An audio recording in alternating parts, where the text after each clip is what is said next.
అజంతా గుహలు సామాన్య శకానికి పూర్వపు భారతీయ సామాజిక మరియు సాంస్కృతిక కళా నైపుణ్యానికి ఒక ఉదాహరణ. భూమి మీద మనిషి ఉలి కుంచెతో సృష్టించిన ఒక అద్భుత కళాఖండం.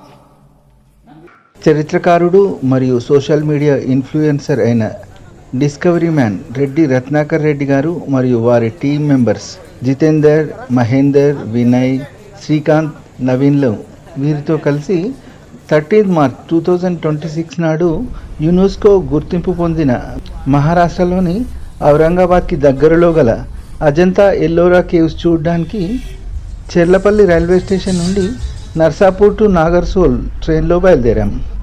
ఈ ట్రిప్లో భాగంగా మొదటి రోజు మేము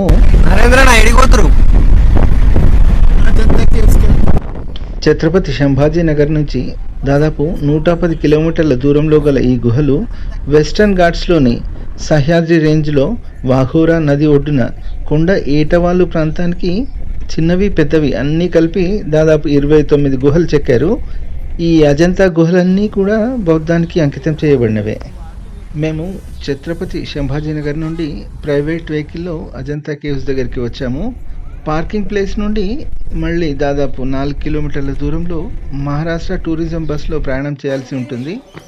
మొత్తానికి తప్పకుండా చూడాలి అనుకున్న ప్రదేశాల్లో ఒక్కదాన్ని ఈ రోజైతే చూడబోతున్నందుకు చాలా ఎగ్జైటింగ్గా ఉంది.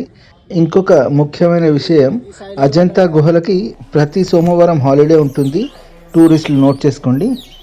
ఇది వాఘోరా నది ఒడ్డున గల గుర్రపు నాడ ఆకారంలోని అజంతా గుహల యొక్క సైట్ ప్లాన్. పదండి మనం లోపలికి వెళ్దాం. మహారాష్ట్ర ఔరంగాబాద్ దగ్గరలో ఉన్న అజంతా కేవ్స్ కి దాదాపు 2nd BC నుంచి 2nd CE శాతవాహన పీరియడ్ నుంచి ఇది కన్స్ట్రక్ట్ చేయబడ్డది. దాదాపు మొత్తం 29 కేవ్స్ ఉన్నాయి ఇక్కడ.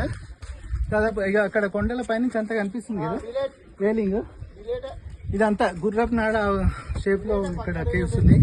అంటే బుద్ధిజానికి 29 కేవ్స్ ఇక్కడ ఉంటాయి. ఈ కేవ్స్ విశేషాలు చూద్దాం పదండి.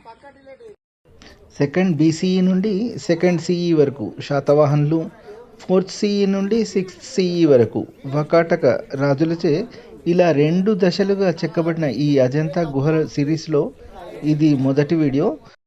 మరిన్ని అజంతా గుహల విశేషాల కొరకు please like, share and subscribe to my channel. Thank you.